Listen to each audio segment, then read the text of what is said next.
नमस्कार। देश का सबसे पुराना न्यूज चैनल जी न्यूज, देश का सबसे भरोसेमंद न्यूज चैनल जी न्यूज और इसी जी न्यूज पर बहस के नंबर 1 शो ताल ठोक के में आपका स्वागत है। मैं हूं दीपक चौरसिया। इजराइल और हमास के बीच युद्ध का चौथा दिन है। सबसे पहले आज का अपडेट। युद्ध के 4 दिनों में 3000 से ज्यादा लोग मारे जा चुके हैं। इजराइल ने दावा किया है कि उसने जवाबी हमले में हमास के 1500 से ज्यादा आतंकी मार गिराए हैं। मौत के बाकी आंकड़ों में 900 के करीब इजरायली नागरिक है। दूसरा अपडेट ये कि इस जंग के बीच इजरायली प्रधानमंत्री बेंजामिन नेतन्याहू ने प्रधानमंत्री नरेंद्र मोदी से फोन पर बात की है। प्रधानमंत्री ने फिर कहा है कि इस मुश्किल घड़ी में भारत इजराइल के साथ है। अब आते हैं जंग के मैदान में। 4500 किलोमीटर इस तरफ यानी भारत में वहां महायुद्ध हो रहा है, तो यहाँ पर वोट युद्ध होता दिख रहा है। परसों प्रधानमंत्री मोदी ने इजराइल पर हमास के हमले की निंदा की थी और कहा था कि भारत इजराइल के साथ है। परसों ही जयराम रमेश ने भी ट्वीट करके लिखा था कि कांग्रेस इजराइल के निर्दोष नागरिकों पर क्रूर हमले की कड़ी निंदा करती है। लेकिन एक दिन में ही क्या कांग्रेस का स्टैंड बदल गया? कल कांग्रेस की वर्किंग कमेटी यानी CWC ने एक प्रस्ताव पास किया। उसमें हजारों की मौत पर दुख जताया, लेकिन न तो हमास की निंदा की और इजराइल का तो नाम भी नहीं लिया। इसकी बजाय फिलिस्तीन को अपना समर्थन दोहराया, उसके अधिकार की लड़ाई को समर्थन देने का वादा दोहराया। इसी के बाद बीजेपी सवाल उठा रही है कि कांग्रेस क्या हमास के साथ है यानी आतंकियों के साथ है? क्या कांग्रेस की लाइन इजराइल पर भारत की लाइन से अलग है? बीजेपी का इशारा उस तरफ भी है कि क्या फिलिस्तीन का सपोर्ट करके कांग्रेस यहां वोट बैंक को खुश करना चाहती है? कांग्रेस ने इस पर सफाई दी है, आतंकियों के समर्थन के आरोप को प्रोपेगेंडा बताया। फिलिस्तीन और हमास में फर्क समझने को कहा और यह भी कहा कि फिलिस्तीन पर भारत की पॉलिसी क्या है, इसके लिए अटल बिहारी वाजपेयी के ही भाषण सुन ले और यासर अराफात के भारत दौरों से लेकर फिलिस्तीनी राष्ट्रपति महमूद अब्बास और पीएम मोदी की मुलाकातों को भी समझे। तो इजराइल और फिलिस्तीन पर भारत की नीति क्या है, इसमें क्या सही है और क्या गलत है, इसे समझेंगे और ये भी जानेंगे कि फिलिस्तीन पर भारत में वोटों का स्कोप अगर है तो कितना है।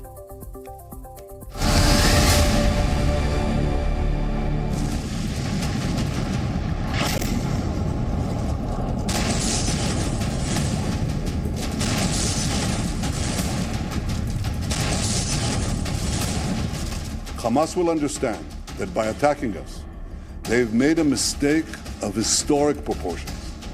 We will exact a price that will be remembered by them and Israel's other enemies for decades to come.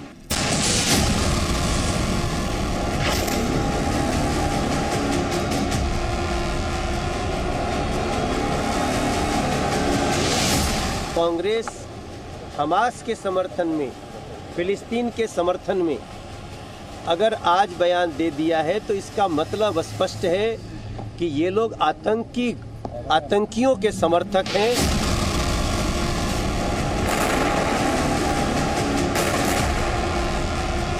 जो लोग कांग्रेस पार्टी के रेजोल्यूशन को देखकर राजनीतिकरण कर रहे हैं, मुझे तो लगता है अफसोस की बात है।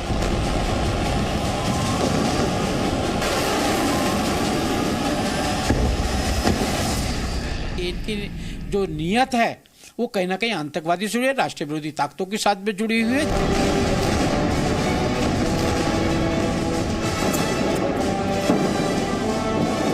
सहमति हमारे पार्टी के अंदर है और लोगों के बीच में भी ऐसी कोई प्रतिक्रिया नहीं है। ये सिर्फ भाजपा अपने जो उनका काम है ध्यान भटकाने का, वही वो कर रही है।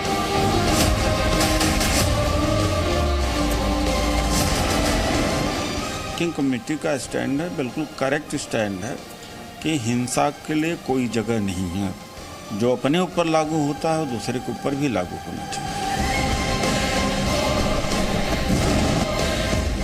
जो फिलिस्तीन है उनके ऊपर अन्याय हो रहा है, उनको उनकी जमीन वापस मिलनी चाहिए। ये भारतीय जनता पार्टी की या शिवसेना या कांग्रेस के देश की भूमिका है।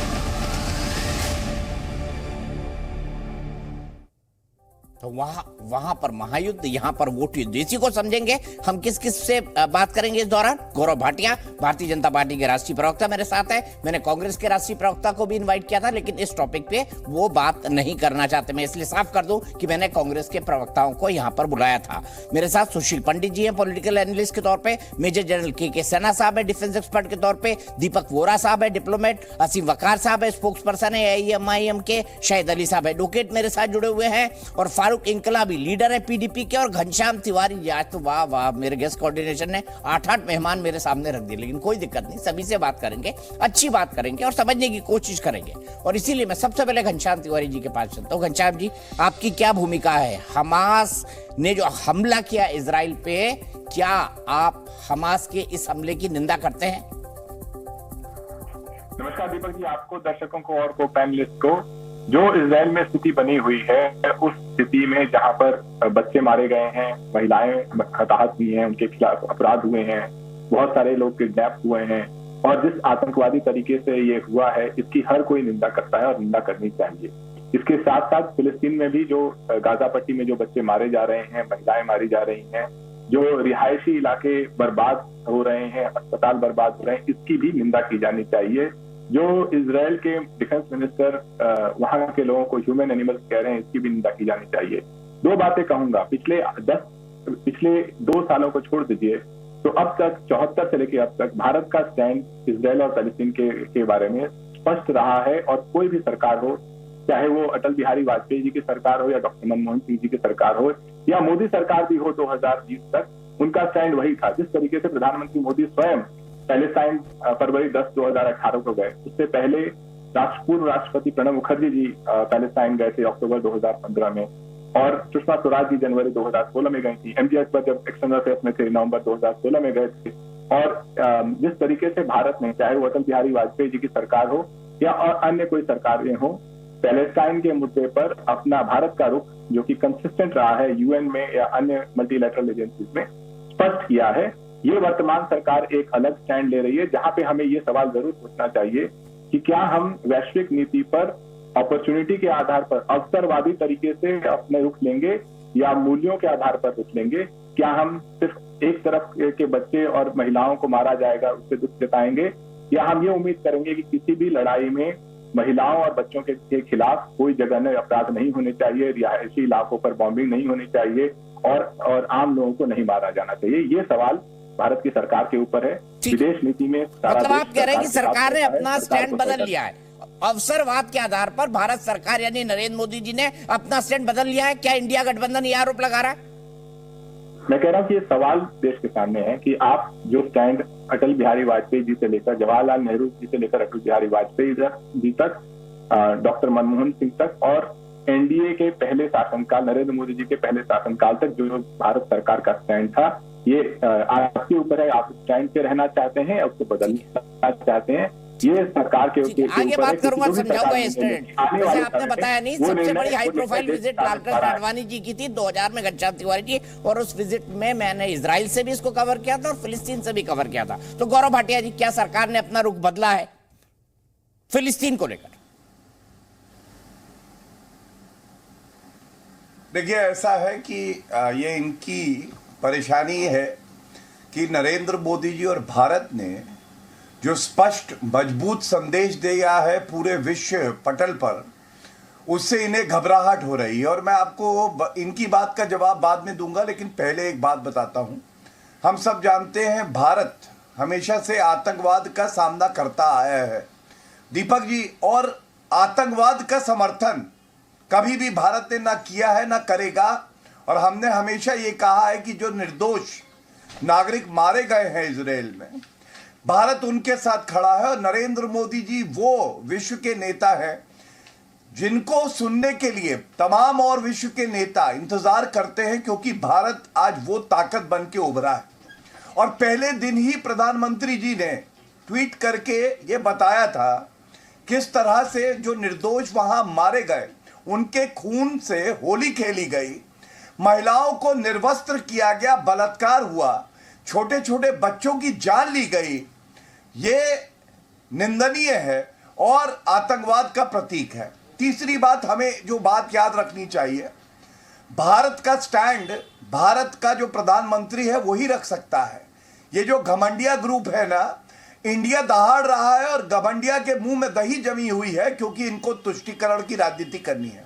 दीपक जी, आप मुझे बताइए, क्या ये सत्य नहीं है कि हमस जो है ये पैलेस्टाइन नहीं है, ये आतंकवादी संगठन है?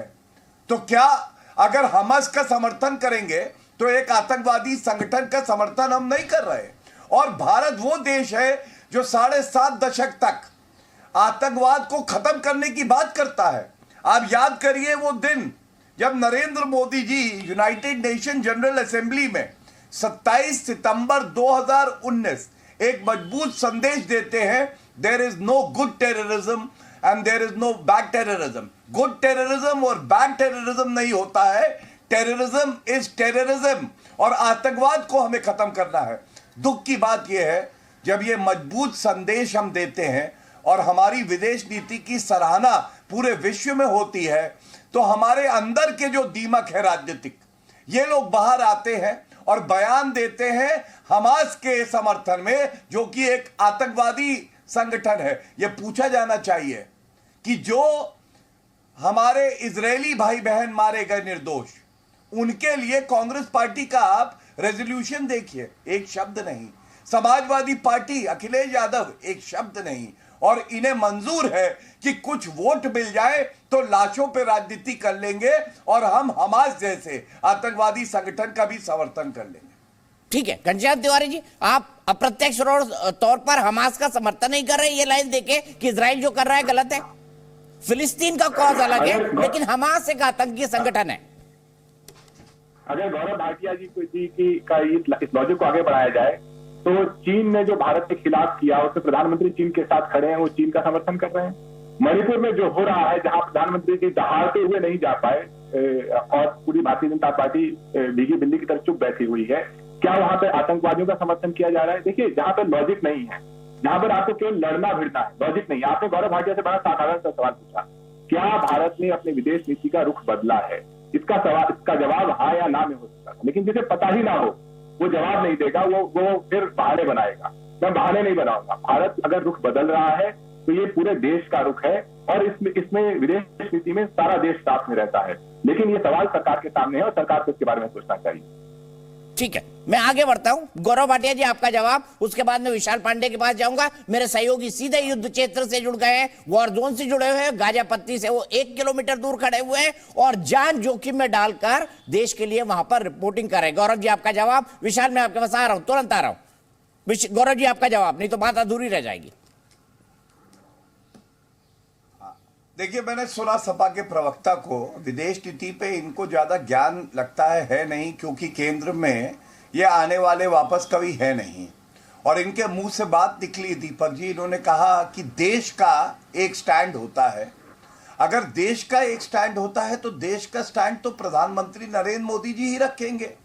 तो फिर इन्हीं के पार्टी के लीडर हैं यासिर शाह, उन्होंने क्यों समर्थन किया इस वक्त पैलेस्टीन का? मैं समझता हूं हर व्यक्ति को यह चाहिए कि वो इंतजार करे कि भारत सरकार अपना वक्तव्य बिल्कुल स्पष्टता से रख रही है, मजबूती से रख रही है। तो इस वक्त क्यों आप एक दल का या एक हमास जैसी आतंकवादी संगठन का समर्थन करते हैं? तीसरी बात, आतंकवाद पे मैंने बिल्कुल स्पष्टता से कहा, जो निर्दोष इजरायली नागरिक मारे गए उस पे समाजवादी पार्टी के अखिलेश यादव बोले, राहुल गांधी बोले, CWC की बैठक हुई, कोई बोला, महबूबा मुफ्ती बोली, अरविंद केजरीवाल बोले, नहीं बोले। उसकी वजह क्या है?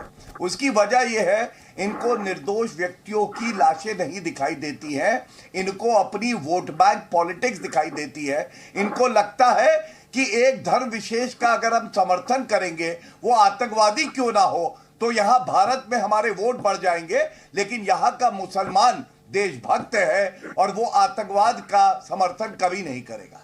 ठीक है, मैं सीधे विशाल के पास चलता हूं, उसके बाद एम्बेसडर वोरा, मेजर जनरल के सिन्हा और बाकी मेहमान भी मेरे साथ हैं। मैं सीधे चलता हूं विशाल, क्या सूरत हाल बना हुआ है? आप जान जोखिम में डालकर रिपोर्टिंग कर रहे हैं, मैं आपसे जानना चाहूंगा क्या चल रहा है और आप इस वक्त कहां पर मौजूद हैं? आप किसी बॉर्डर पर दिखाई दे रहे हैं मुझे।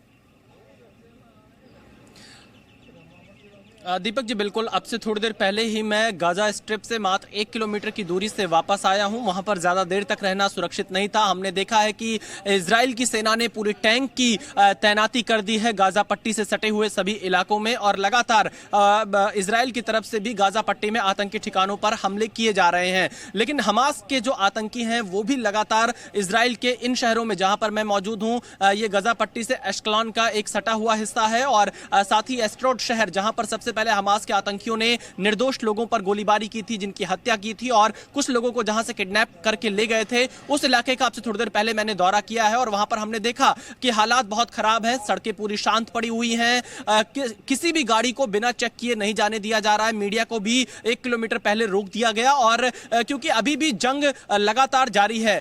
कुछ हमास के आतंकियों के अभी भी एस्ट्रोड शहर में छिपे होने की आशंका है। अभी थोड़ी देर पहले एक पेट्रोल पंप पे मैं रुका तो वहां मेरी कुछ लोगों से बातचीत हुई। उन्होंने कहा कि कल ही उन्होंने हमास के एक आतंकी को यहां से निकलते हुए देखा था, जिसे इजरायली फोर्सेस ने मार गिराया। तो फिलहाल ये युद्ध लगातार चल रहा है और यहां पर हर आधे घंटे के अंदर, आप कहीं कहीं 15 मिनट के अंदर भी सायरन खूब तेजी से बज रहा है और लोगों को बंकर की तरफ भागना पड़ रहा है। इस वक्त मैं गाजा पट्टी से सटे हुए एशक्लॉन के एक ऑफिस के पास में हूं, जो कि जिसके नीचे एक बंकर भी है। पुलिस फोर्स और मिलिट्री के लोग यहां पर आ रहे हैं तमाम चीजों के लिए, अपडेट के लिए, ताकि जो उनको दिशा निर्देश मिले उसके मुताबिक वो आगे बढ़ सके, क्योंकि इजराइल ने कहा है कि वो अब हमास को पूरी तरह से खत्म कर देगा। यहां पर रिका शाही हमारे साथ में है, जो कि एशक्लॉन में ही रहती है। मैं रिका शाही से पूछता हूं, Rika ji, what's the situation right now and what is the briefing here?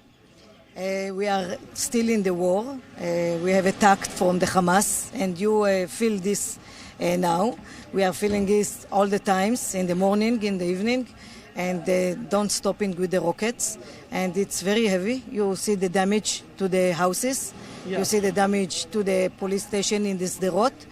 And everything you can see this in these houses. मैं चाहूंगा दीपक जी, एक बार मेरे कैमरामैन अगर इस तस्वीर को जूम करके दिखा पाएं, क्योंकि हाल ही में इस पर भी रॉकेट से हमला किया गया था। ये बहुमंजिला इमारत है, इसे खाली करा लिया गया है और लोगों को जो सुरक्षित जगह है वहां पर शिफ्ट किया गया है, क्योंकि यहां से गाजा पट्टी की दूरी मात्र 1 से 2 किलोमीटर के बीच में है। बेहद नजदीक है ये गाजा पट्टी के। लगातार हमास के आतंकी जो है वो रॉकेट से हमला कर रहे हैं इन शहरों पर। और अब से थोड़ी देर पहले यहां पर एक बार रेड सायरन बजा, हमें भी जल्दी से भागकर अंदर जाना पड़ा है। लेकिन आप देखिए, इजराइल के सामने दीपक जी चुनौतियां पहले की ही बनी पड़ी है। वो चुनौती यही है कि जो बंधक हैं हमास के कब्जे में, उनको कैसे छुड़ाया जाएगा। 100 से ज्यादा संख्या इनकी बताई जा रही है, इजरायली नागरिकों की, विदेशी नागरिकों की, जो हमास के कब्जे में है। कल एक अनवेरिफाइड वीडियो भी सोशल मीडिया पर बहुत तेजी से वायरल हो रहा है, जिसमें हमास के आतंकी ये कह रहे हैं कि अगर इजराइल ने हमला नहीं रोका तो वो यहां पर इन लोगों की लाइव टेलीविजन पर हत्या करेंगे। ऐसी धमकियां हमास की तरफ से आ रही हैं। तो इजराइल के सामने चुनौती यह है कि जो बंधक हैं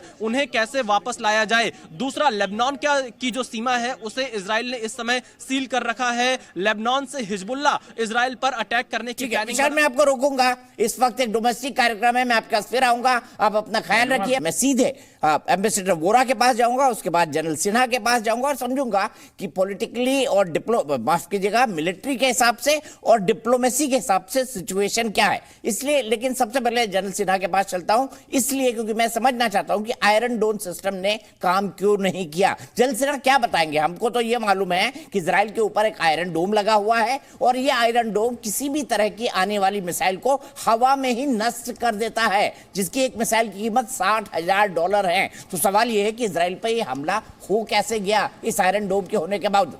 जनरल सिन्हा। जय हिंद दीपक जी, और पैनलिस्ट में जितने हैं उनको भी जय हिंद। देखिए, जो आयरन डोम की बात करती है, वर्ल्ड का सबसे इफेक्टिव एक एयर डिफेंस सिस्टम है, मगर जब आप 5000 उसको डिफीट करें 20 मिनट के अंदर में, तो आप कोई भी सिस्टम में आप उसको करप्ट करेंगे, उतने गोले नहीं छोड़ सकता। उसको जो वो फेंकता है अपने एंटी रॉकेट को, नहीं फेंक सकता कोई भी सिस्टम। 5000, और ये न्याय टेक्निक है, इसको स्वयं ऑफ अटैक कहते हैं। ये ड्रोन के साथ भी लागू होगा, जब 3000 4000 ड्रोन एक साथ हमला करेंगे। कोई भी डिफेंस सिस्टम उसको नहीं पूरे को तबाह नहीं कर सकता है। दीपक जी, एक सेकंड मुझे आप देंगे, क्योंकि बहुत इंपॉर्टेंट चीज है। आयरन डोम अभी भी काम कर रहा है, 80% उनकी जो है उसको मार रहा है, मगर जो स्वयं पाएगा 50,000 इस तरह के रॉकेट नॉर्थ में डिप्लॉय किया है। आपने सुना होगा हिजबुल्लाह ने, यदि वो एक उसकी क्षमता 20 मिनट के अंदर में वर्ल्ड में, अनटिल अनलेस इतने लोग फायर करें आपके एक साथ, आप समझ सकते हैं वर्ल्ड में कभी नहीं आप 5000 रॉकेट को आप फायर करेंगे 20 मिनट के अंदर। कोई भी सिस्टम इसको रोक नहीं सकती है। दूसरी बात, आप एक सेकंड सुनने की जरा मुझे अनुमति चाहता हूं। देखिए, हमास के ऊपर में डिस्कशन है और हमास क्यों टेररिस्ट ऑर्गेनाइजेशन है इसको समझने की। अभी कोई कह रहे थे असर अराफात, तो लोग समझते नहीं है पीएलओ और हमास के बीच में क्या प्रॉब्लम है। देखिए, इजराइल की स्थापना 1948 में हुई, उन्होंने अपने को इंडिपेंडेंट बनाया। 1950 जल्दी बताता हूं, कालखंड को देखें। 1950 में भारत ने इजराइल को मान्यता दे दिया, एक्सेप्ट कर लिया, इजराइल है देश। 1950 में 2 साल बाद मगर हमारी उनकी डिप्लोमेटिक जो ये है वो 1992 में बनी है। मगर इस बात देखिए कि हमास कब आया। हमास आया है 1987 में। इसके पहले 1967 में 6 दिन की लड़ाई हुई थी, 6 दिन की। और जो एक गाजा स्ट्रिप है 41 किलोमीटर बाई 10 किलोमीटर, इसको इजराइल ने पकड़ लिया था 1967, याद रखिए। पीएलओ 1964 3 साल पहले आया था। यासर अराफात नॉन वायलेंस के पुजारी थे, उन्होंने कभी हथियार नहीं उठाया, इसलिए भारत उनको अपना मान्यता देता रहा। जब 87 में हमास आया, वो उसने कहा कि वो ऑफशूट है मुस्लिम ब्रदरहुड का, जो कि इजिप्ट में 1902 में बनाया गया था। और उसने कहा कि हम एक इंच पैलेस्टीन का बाय जिहाद लेंगे। जिहाद वर्ड है, उनके डॉक्यूमेंट को पढ़िए और ये लोग उसको सपोर्ट कर रहे हैं। देखिए दीपक जी, उसके बाद आप 2005 में इजराइल ने अपने मन से, क्योंकि उन्होंने 67 में ऑक्युपाई किया था गाजा, अपने इच्छा से गाजा बैंक को छोड़ा और यासर अराफात के पीएलओ को कहा कि आप ले लीजिए इसको, आप इसमें चलाएं। 2 साल के अंदर आपको 2007 में ये जो हमास है, जिसके एक मिलिट्री विंग है जो कि टोटल टेररिस्ट हैं लोग, उन्होंने इसको ले लिया, उनसे छीन लिया, उनको कत्लेआम किया, उनको भगा दिया गया वेस्ट बैंक में। और आज 2014 में इन्होंने 3 इजराइल बच्चों को पकड़ा था। उस समय भी ऑपरेशन हुआ था, उस समय इनकी ही सरकार घूम रही थी वहां पर। ऑपरेशन प्रोटेक्टिव एज, 80,000 ट्रुप गए थे यहां पर, उन्होंने पूरा सैनिटाइज करके वापस आ गए। अब बताइए, अब जब वो सेम टेररिस्ट कार्रवाई करता है, और आपने तो देखा ना, पूरा दुनिया देख रही है, महिलाओं, बच्चों, उसको उनको उसके साथ खड़े दिखाई देते हैं और फिर कहते हैं भारत सरकार का स्टैंड खराब है। भारत सरकार ने, देखिए, जब आपका टेररिज्म पाकिस्तान के साथ चला, 71 के बाद भी हम लोगों ने 93 प्रिजनर ऑफ वॉर को हटाया था। मगर जब 90s में, और दीपक जी आप गए हैं हमारे 2003 में, जब हम बस लेके गए थे आप लोग, उस समय तक हमारी स्टैंड थी। 2016 में हमने चेंज किया है कि terror and talk will not go together. और ये लोग जब बालाकोट में स्ट्राइक होता है तब भी ये खड़े दिखाई देते हैं वहां। ठीक है, तो ये बहस आपके दर्शकों को समझना बहुत जरूरी है। ठीक है, बिल्कुल आपने बिल्कुल पॉइंट टू पॉइंट समझाया जल साहब। और मैं दीपक वोरा जी के पास जाता हूं। दीपक वोरा जी, दुनिया को झंझन तिवारी जी में आऊंगा, मेरे पास बहुत मेहमान हैं, मुझे सभी आप लोग बहुत एक्सपीरियंस वाले हैं, मैं सबको मौका देना चाहता हूं। एम्बेसडर वोरा, दुनिया भर का स्टैंड, कल आप बड़े गुस्से में थे, क्या गुस्सा थोड़ा शांत हुआ आपका, जो कुछ हुआ हमास ने किया इजराइल के साथ उसके बाद? आभारी हूँ साहब, बहुत अच्छा लगता है जब अपने घर आता हूँ। आपके स्टूडियो में मेरा स्कूल है, सीखने को बहुत कुछ मिलता है आपसे, और आपके पैनल पे जितने लोग हैं, जनरल सिन्हा की बात मैं सुन रहा था, बहुत इज्जत करता हूँ, ये दिल से बात करते हैं। सर, इसमें कुछ बताना चाहता हूँ। अभी फॉरेन पॉलिसी के बारे में एक जिक्र हो रहा था कि पहले भारत के प्रधानमंत्री का ये पोजीशन था, दूसरे का ये था, तीसरे का ये था। सर, इंटरनेशनल रिलेशंस में 2 चीज़ें कही जाती हैं कि अगर आप चाहते हैं एक फॉरेन पॉलिसी स्टैटिक हो, जो इवॉल्व ना हो, तो एक टूटी हुई घड़ी रख लीजिएगा, वो ना आगे जाएगी ना पीछे जाएगी, वहीं फंसी रहेगी। और अगर आप लॉयल्टी चाहते हैं इंटरनेशनल रिलेशंस में, तो एक कुत्ता पाल लीजिएगा। सर, मैं आपको बता देता हूं एवोल्यूशन ऑफ फॉरेन पॉलिसी। आपको याद है, आप खैर उम्र बहुत कम है मुझसे, मेरी 72 साल की, दूसरे विश्व युद्ध में सोवियत संघ और अमेरिका मिलकर जर्मनी को ठोक रहे थे। विश्व युद्ध खत्म हुआ, जर्मनी तो बन गया पश्चिम का डार्लिंग, सोवियत संघ बन गया उनका दुश्मन। सोवियत संघ टूटा, रशिया बन गया डार्लिंग, फिर रशिया बन गया दुश्मन। चीन दुश्मन था उनका, फिर डार्लिंग बन गया, अब फिर दुश्मन बन गया। तो एवोल्यूशन चलती रहती है फॉरेन पॉलिसी। ये कहना कि उसने ये कहा था, उसने कहा, ये मॉरल इक्विवोकेशन है जी। मैं इसकी भी निंदा करता हूं, उसकी भी निंदा करता हूं। Come on, get real guys. जो हमने देखा था सर, और आपके शो में तो अभी 2 दीपक हैं, एक आप हैं, मुझसे कहीं ज़्यादा रोशनी आपकी है, मेरी तो बहुत कम है, उम्र भी हो गई है। इतना बताना चाहता हूं सर, जो देखे थे वीडियोज़ हमने, एक मरी हुई लड़की के शरीर के साथ बलात्कार, no sir, no, this is not Islam. और वो करते हुए आप चिल्ला रहे हैं अल्लाहू अकबर। ये कौन सा धर्म है सर? कौन सा धर्म ये सिखाता है?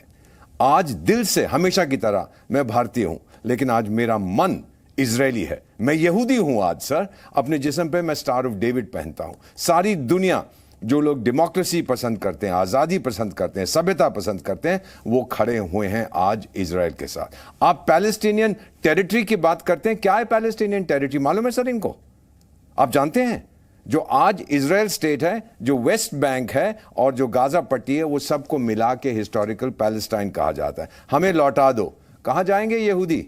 हिटलर साहब ने तो पूरी कोशिश की थी ना, उनके साथ क्या किया जाए। आप लोग क्या चाहते हैं? हमास तो कहता है उनको जीने का हक नहीं, इजराइल कहता है उनको जीने, या ईरान कहता है उनको जीने का हक नहीं। कहां जाएंगे ये लोग?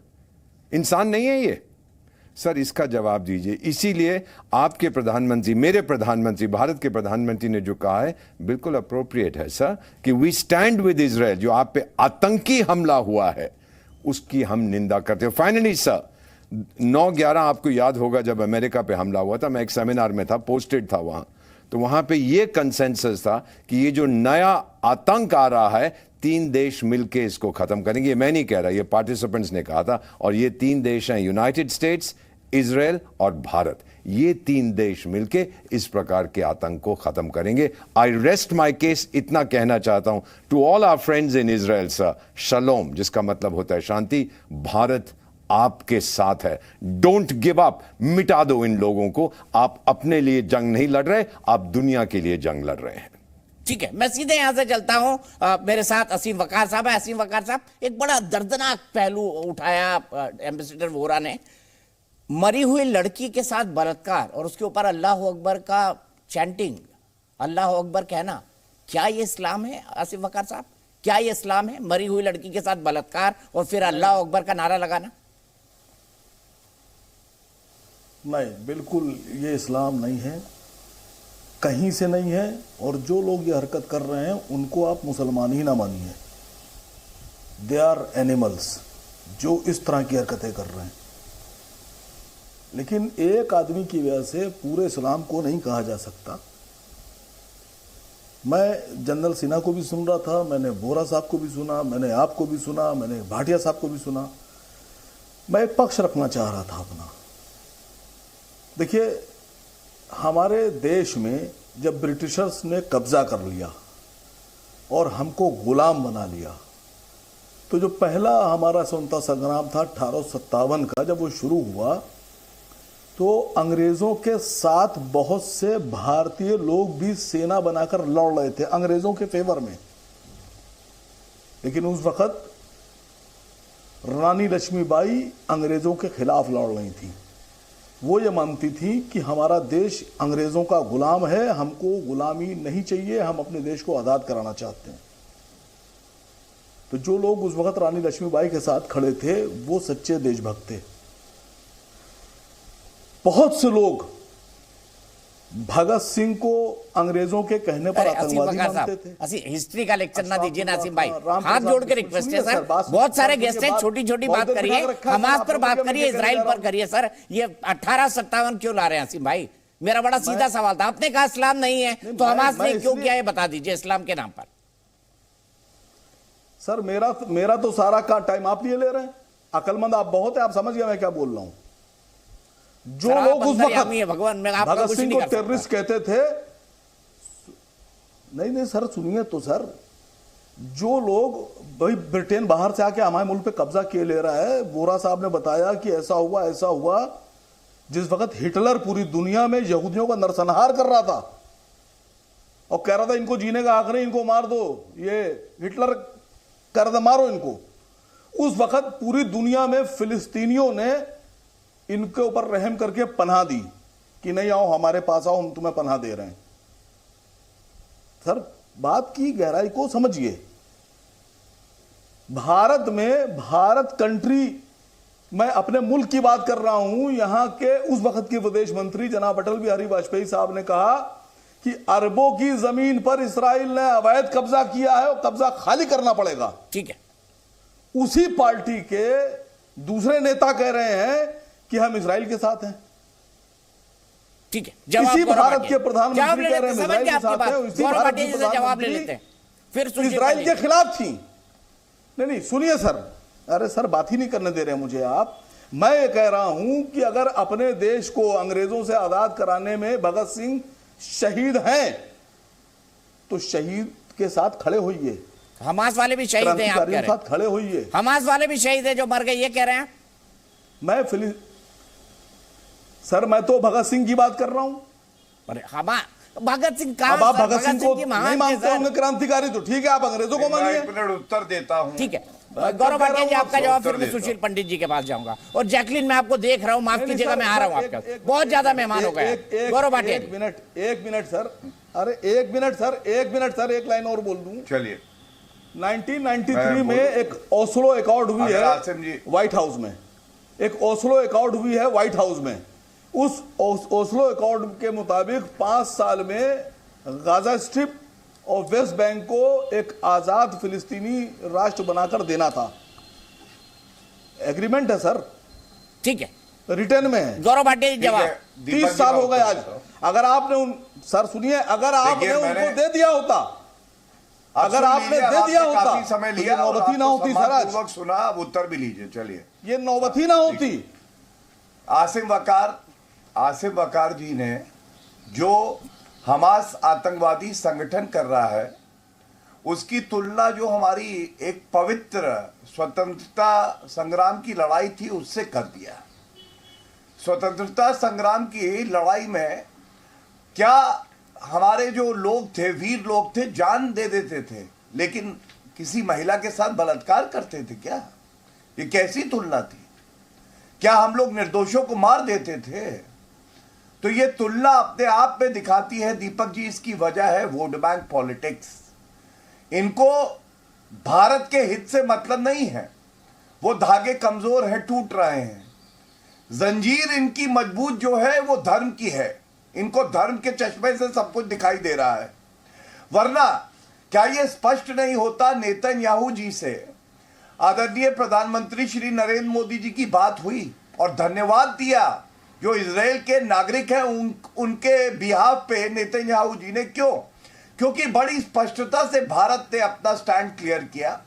आतंकवाद की भारत निंदा करता था, है और रहेगा। और जो इजराइल के अंदर जाके हमास के आतंकवादियों ने किया, उनका धर्म भूल जाइए, पर वो आतंकवाद ही था और आतंकवादी को आतंकवादी ही कहना होगा। और भारत हमेशा निर्दोष लोगों के साथ खड़ा होगा, ऐसे देश के साथ खड़ा होगा जो आतंकवादियों के खिलाफ कार्रवाई करता है। दूसरी बात, हमास जो है यह आतंकवादी संगठन है, इसकी तुलना पैलेस्टाइन से क्यों की जा रही है? क्या कोई आतंकवादी संगठन पैलेस्टाइन हो गया है? तो ये लोग बार बार ये जो हमास के साथ खड़े होते हैं, ये इनका घिनौना चेहरा सामने आता है। और तीसरी बात, असीम वकार ने कहा कुछ मुसलमान अगर गलत कर रहे हैं, अल्लाह अकबर के नारे लग रहे हैं, तो ये गलत है, मैं इसकी सराहना करता हूं। लेकिन अलीगढ़ मुस्लिम यूनिवर्सिटी में जो भारतीय हैं, ये क्यों समर्थन में उतर आए? उनको दिखाई नहीं दिए वो बच्चे जिनकी जान ले ली गई, उनको दिखाई नहीं दिए वो निर्दोष जिनको मार दिया। अरे अगर आपको कोई संग्राम भी करना है तो आप उसे भी नैतिकता के पटल पर सही रखकर करेंगे, आप गलत नहीं हो सकते हैं। और मैं एक बात और कह दूं, दीपक जी आपकी डिबेट में आज कांग्रेस क्यों नहीं आई? वो इसीलिए नहीं आई क्योंकि उनको भी तुष्टीकरण की राजनीति करनी है। यहां तमाम दल ऐसे हैं जो मुसलमानों का वोट साधने के लिए सोचते हैं कि आतंकवादी अगर मुसलमान धर्म का पालन कर रहा है तो उसके साथ खड़े हो जाओ, इससे हमारे वोट बैंक में इजाफा हो जाएगा। यह कतई सत्य नहीं है। आज केवल और केवल भारत की एक आवाज पूरे विश्व पटल में उठनी चाहिए और वो है कि भारत उन निर्दोष परिवारों के साथ खड़ा है जिन पर आतंकवादी हमला हुआ। ठीक है, मैं सीधे सुशील पंडित जी के पास चलता हूं। सुशील जी, मैं आसिम भाई आऊंगा वक्त अगर होगा तो। सुशील जी, जो लोग ये कह रहे हैं कि भारत ने जो है अपना स्टैंड बदल लिया, क्या ये सही है? और क्या एरियल शरोन ने वो गाजा पट्टी दे नहीं दी थी फिलिस्तीनियों को? हाँ, मैं आपके पास 3 तथ्य रखता हूं। सबसे पहली बात, हमास फिलिस्तीन नहीं है और फिलिस्तीन हमास नहीं है। भारत ने हमास की निंदा की है, आतंक की निंदा की है। फिलिस्तीन के ऊपर भारत ने अभी कुछ बोला नहीं है क्योंकि यह मौका नहीं है, भारत बोलता आया है। मैं आपके पास 3 तथ्य रखना चाहता हूं। सबसे पहला तथ्य, हमास का संकल्प क्या है, आप उसके चार्टर पर जाके पढ़ लीजिए। उनके चार्टर पर हदीस है सही बुखारी 2926 2926, जिसमें साफ साफ कहा गया है कि यहूदी अगर चट्टानों और दरख्तों के पेड़ों के पीछे छुपकर पनाह भी लेंगे तो उनको ढूंढने आए मुसलमानों को ये चट्टाने और दरख्त कहेंगी कि हमारे पीछे यहूदी छुपे हैं, इन्हें पकड़ के मार डालो। वो यहूदियों के समूल नाश के लिए संकल्प किए बैठा है हमास संगठन। यह संगठन का चरित्र है और इसी कारण हमास को यूनाइटेड नेशंस ने एक आतंकवादी संगठन घोषित किया है। यह तथ्य हमारी आंख से ओझल नहीं होना चाहिए। दूसरी बात, इन्होंने कहा 1993 का ओस्लो अकॉर्ड नॉर्वे में साइन किया गया था, व्हाइट हाउस में शायद नहीं किया गया था। दूसरी बात, उस अकॉर्ड के तहत व्हाइट हाउस और नॉर्वे दोनों एक है, ओस्लो भी एक है। सुनिए, नहीं, चलिए छोटी बात है, रहने दें। उस अकॉर्ड के तहत जो कुछ होना था उस पर यासिर अराफात की इतनी लानत मजामत की गई। जब वो लौटे तो उन्होंने अपने ही जर्नलिस्ट को सिर्फ एक शब्द में समझाया था कि मैंने क्या किया है। उन्होंने कहा हुदैबिया, ये जो ट्रीटी ऑफ हुदैबिया थी वो थी मक्कारी पर आधारित, वो थी छल पर आधारित। तो उन्होंने बतला दिया एक ही लफ्ज में कि मैंने जो साइन किया है मैं उसके प्रति वफादार नहीं हूं, मैंने उन्हें फंसाया है। और साथ ही 1993 के फौरन बाद पहला इंतिफादा शुरू हुआ। जो काम शुरू होना था उससे पहले फसाद शुरू हो गया। तो कहां उस ट्रीटी की इंप्लीमेंटेशन हो पाती। लेकिन फिर भी एक प्रधानमंत्री इजराइल में हुए 2001 से 2005 के बीच, उनका नाम है एरियल शेरॉन। उनको भी दिल जीतने की बीमारी थी। उन्होंने 2003 में, आज से 20 साल पहले, गाजा जो कि इजराइल के नियंत्रण में था, 40 साल से नियंत्रण में था 1965 के बाद से, उसको दे देने का, वहां स्वायत्तता देने का फैसला किया। वहां से 21 इजरायली बस्तियां हटा ली गईं। हजारों इजरायली नागरिकों को उनकी मर्जी के खिलाफ हटाया गया और गाजा सौंप दिया गया पैलेस्टीनियन अथॉरिटी को स्वायत्त शासन के लिए कि यहां से शुरू कीजिए और अगर आप ईमानदारी से चले तो अगले कुछ कदम में और भी रियायतें होंगी और हम एक 2 स्टेट सोल्यूशन की तरफ बढ़ेंगे। लेकिन 2 साल के अंदर अंदर इन मरजीवड़ों ने हमास के पैलेस्टीनियन अथॉरिटी के फतह को एक खाना जंगी में, एक सिविल वॉर में वहां से चलता किया और कन्वर्ट कर दिया गाजा को एक आतंकी अड्डे में। और उस आतंकी अड्डे से लगातार इजराइल पर हमले किए जाते रहे और जब जब हमले करते थे इजराइल पीटता था तो ये छाती पीट कर दुनिया के सामने कहते थे मार दिया, पटक दिया, कत्ल कर दिया। ये नहीं कहते थे कि हमने स्कूलों में पनाह ली और बच्चों की जान खतरे में डाली, हमने अस्पतालों में पनाह ली और रोगियों की जान खतरे में डाली, हमने लोगों के घरों के सामने से रॉकेट दागे और उन घरों को नष्ट होने के रिस्क पे ला दिया। ये नहीं कहते थे। ये ऐसे मर्दे मुजाहिद हैं जो कमजोर लोगों की आड़ में, औरतों की आड़ में, बच्चों की आड़ में, अस्पतालों की आड़ में लड़ते रहे। ठीक है, मेरे पास जैकलिन कहते हैं कि हम पर सुशील पंडित जी से एग्री करती हैं आप? जैकलिन, आप खुद वहां पर इजराइल में इस वक्त मौजूद है, अनम्यूट कर ले अपने आप को Jacqueline. Namaste and shalom to everyone. First and foremost मैं बहुत आभारी हूँ आप जैसे पैनलिस्ट के सामने मुझे आने का मौका मिला है। Deepak ji, Sushil ji, Sinha ji, thank you so much. I am really honoured. मैं बिल्कुल ही सहमत हूँ सुशील पंडित के बातों से, स्पेशली जो उन्होंने गाजा के बारे में बोला है कि हमने 2005 में उनको पूरी जमीन दे दी थी इतनी बड़ी जमीन दे दी थी, पूरा गाजा उनका था। वो आज गाजा को एक ब्यूटीफुल बीच है वहां पर, वो गाजा को मोनाको बना सकते थे, गाजा को सिंगापुर बना सकते थे, और उन्होंने उसको एक आतंकवादी का सेल बना के रखा है। जैसे मैंने कल भी कहा था जी न्यूज पर, they are using the hospitals, schools and the houses of innocent Palestinian people to bomb the rockets towards Israel. और ये वहां पर हुआ, अपने ही लोगों को एक ह्यूमन शील्ड्स बना के रखते हैं। ठीक है, मैं सीधे असीम वकार जी के पास चलता हूं, उसके बाद मैं जाऊंगा तिवारी जी के पास, और फिर आखिरी जवाब गौरव भाटिया जी का होगा। सॉरी, बहुत सारे गेस्ट हो गए, मैं जितना मौका दे पाता हूं आज नहीं दे पाया। तिवारी जी में आऊंगा। आसिम भाई, छोटा थोड़ा लघु कथा लिखिएगा, उपन्यास मत लिखिएगा, जवाब में लघु कथा कहिएगा। मुझे ये बताइए, 2005 में आपको पता है एरियल शरॉन जो है गाजा पट्टी दे चुके थे फिलिस्तीनियंस को? पता है आपको ये बात? जानकारी है? ओस्लो अकॉर्ड के मुताबिक वहां बना क्या आतंक का अड्डा?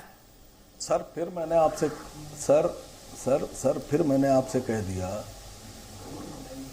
कि एक बार आंख खोलकर, मैं आपसे कह रहा हूं कि जब हिटलर से भागे, हिटलर ने जुल्म और ज्यादती की इंतहा क्रॉस कर दी, हम तो हिटलर के भी खिलाफ थे कि ऐसे कैसे। अरे सर, आप कहां हिटलर पे पहुंच गए? मैं 2005 की बात कर रहा हूं। एरियल शैरोन ने गाजा पट्टी फिलिस्तीन के लोगों को दे दी थी। बताइए क्या बना वहां पर? सिंगापुर बना कि मरघट बना? मैं गया हूं गाजा, नहीं वेस्ट, यासिर अराफात से भी मिला हूं। सर फिर मैं आपसे कह रहा हूं सर, गाजा पट्टी जाइए, गाजा पट्टी में एक तरफ से इजराइल और एक तरफ उनका बॉर्डर लगता है लेबनान का। उन्होंने बिल्कुल उसको बना रखा है ओपन एयर जेल। लेबनान कहां? ना वो उधर जा सकते हैं, ना वो उधर जा सकते हैं। सुशील भाई, आप छोड़िए, वो वहां पर टर्की भी दिखा सकते हैं, कोई दिक्कत नहीं है।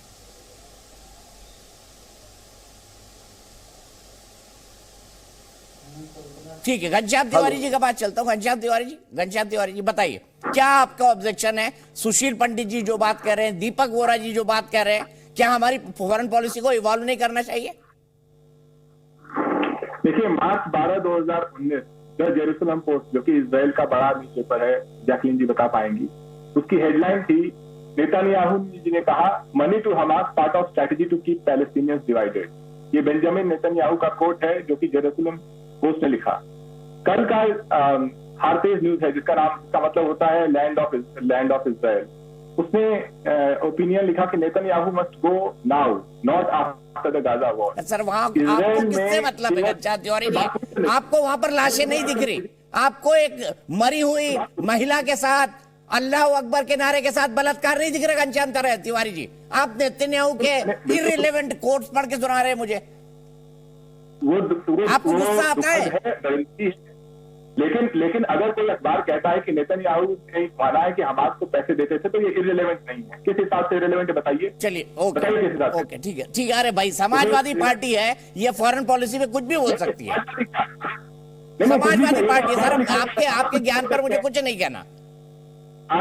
आप कुछ भी बोल सकते हैं, मैं अखबार को कोट कर रहा हूं, आप क्वेश्चन कीजिए मत कीजिए। इसलिए मैं कह रहा हूं कि बेंजामिन नेतन्याहू, हमारे यहाँ भी डोमेस्टिक पॉलिटिक्स में क्या क्या खबर छपती है घनश्याम तिवारी जी। हम एक इंटरनेशनल इशू पे बात कर रहे हैं जो वर्ल्ड वॉर में कन्वर्ट हो सकता है, आप उसको इतना ट्रिवियल पॉलिटिकल एनालिसिस दे रहे हैं घनश्याम जी। कोई ट्रिवियल क्या है? मैं कह रहा हूं कि विदेश नीति है भारत की कंसिस्टेंट। अच्छा, मतलब हमास को इजराइल पैसे दे रहा था, ये कह रहे हैं आप? इसलिए हमास ने कर दिया क्योंकि उनके पास इजराइल का पैसा था। इस बात को तर्क मत कीजिए, मुझे बात को कहने दीजिए। ट्रिवियल क्या है? मैं सिर्फ इतना कह रहा हूं कि भारत की एक कंसिस्टेंट विदेश नीति है, और वो विदेश नीति में इजराइल के स्टेट को, इजराइल नेशन को देखकर विदेश नीति बनाई गई है, बेंजामिन नेतन्याहू को देखकर नहीं बनाई गई है। चलिए, ठीक है, ओके। गौरव भाटिया जी, आपका क्लोजिंग जवाब, और अगर वक्त बचा तो मैं एक बार सुशील पंडित जी के पास क्लोजिंग कमेंट के लिए जाऊंगा। उनसे बेहतर एनालिसिस इस सिचुएशन में मेरे साथ सभी पैनलिस्ट बहुत विद्वान हैं, लेकिन उनसे बेहतर एनालिसिस शायद नहीं है किसी और के पास। गौरव भाटिया जी, देखिए, आज आपकी जो चर्चा रही वो बहुत सार्थक रही और स्पष्ट हो गया कौन कहां खड़ा है। और मैं संक्षेप में एक बात कहूंगा, जितने यहां पे एनालिस्ट बैठे हैं वो लोग बोले कि निर्दोषों पे आतंकवादी हमला है, ये निंदनीय है। भारतीय जनता पार्टी ने, प्रधानमंत्री नरेंद्र मोदी जी ने बड़ी स्पष्टता से, मजबूती से यही कहा। और हमारी बहन जैकलिन है वो वहां पे है, उन्होंने भी इसी तरह की बात करी। दूसरी तरफ देखिए, कांग्रेस पार्टी आज डिबेट में नहीं आई। समाजवादी पार्टी और AIMIM के मुंह से एक बार ये नहीं फूटा कि जो निर्दोष मारे गए हैं वो निंदनीय है और हमास की हम निंदा करते हैं। और इसकी वजह यह है, समाजवादी पार्टी के तो मैनिफेस्टो में आतंकवादी अगर मुसलमान है तो उसकी सजा भी वापस ले लेंगे, ये निकला था। तो यही इनकी राजनीतिक मजबूरी है। और मैं इतना ही कहूंगा, भारत दहाड़ रहा है और घमंडिया के मुंह में आज दही जमी हुई है, लेकिन देश का स्टैंड एक है, हम उन निर्दोष के साथ खड़े हैं जिन पे आतंकवादी हमला हुआ है, क्योंकि हमने आतंकवाद का प्रहार झेला है और तब भी मजबूती से खड़े रहे। ठीक है, मैं यहीं पर रुकूंगा। अफसोस हमारे पास इस बहस के लिए वक्त इतना है।